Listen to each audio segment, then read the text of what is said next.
ये बात उन दिनों की है जब गौतम बुद्ध आत्मज्ञान की खोज में तपस्या कर रहे थे और उनके मन में विभिन्न प्रकार के प्रश्न उमड़ रहे थे। उन्हें प्रश्नों का उत्तर चाहिए था, लेकिन अनेक प्रयासों के बाद भी उन्हें सफलता नहीं मिली।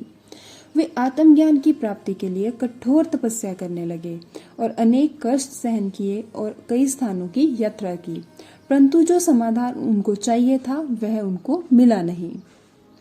एक दिन गौतम बुद्ध के मन में कुछ निराशाजनक विचार आने लगे और वे सोचने लगे कि धन, माया, मोह और संसार के सभी समस्त वस्तुओं का भी त्याग कर दिया, फिर आत्मज्ञान की प्राप्ति नहीं हुई।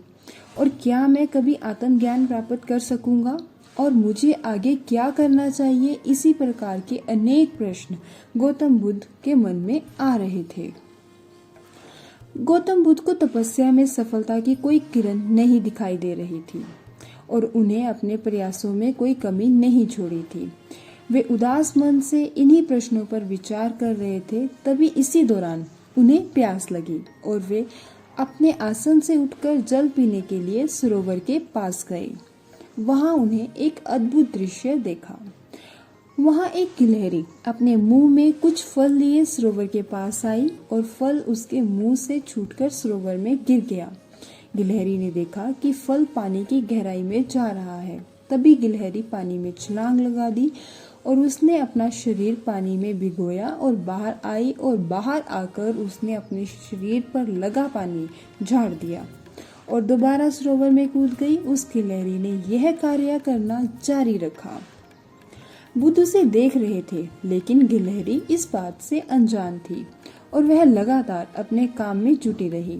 तभी बुद्ध सोचने लगे, ये कैसी गिलहरी है जो सरोवर का जल कभी नहीं सूखा सकेगी, लेकिन इसने हिम्मत नहीं हारी। वह पूरी शक्ति लगाकर सरोवर को खाली करने में जुटी है।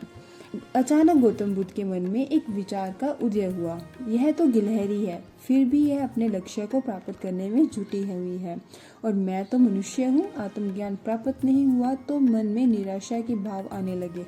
अब मैं पुनः तपस्या में जुट जाऊंगा। इस प्रकार गौतम बुद्ध ने गिलहरी से शिक्षा प्राप्त की और तपस्या में जुट गए। फिर एक दिन वो भी आया जिस दिन उन्हें आत्मज्ञान प्राप्त हुआ।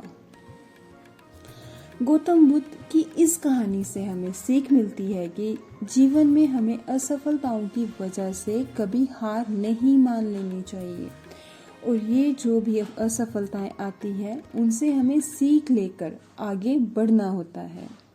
धन्यवाद।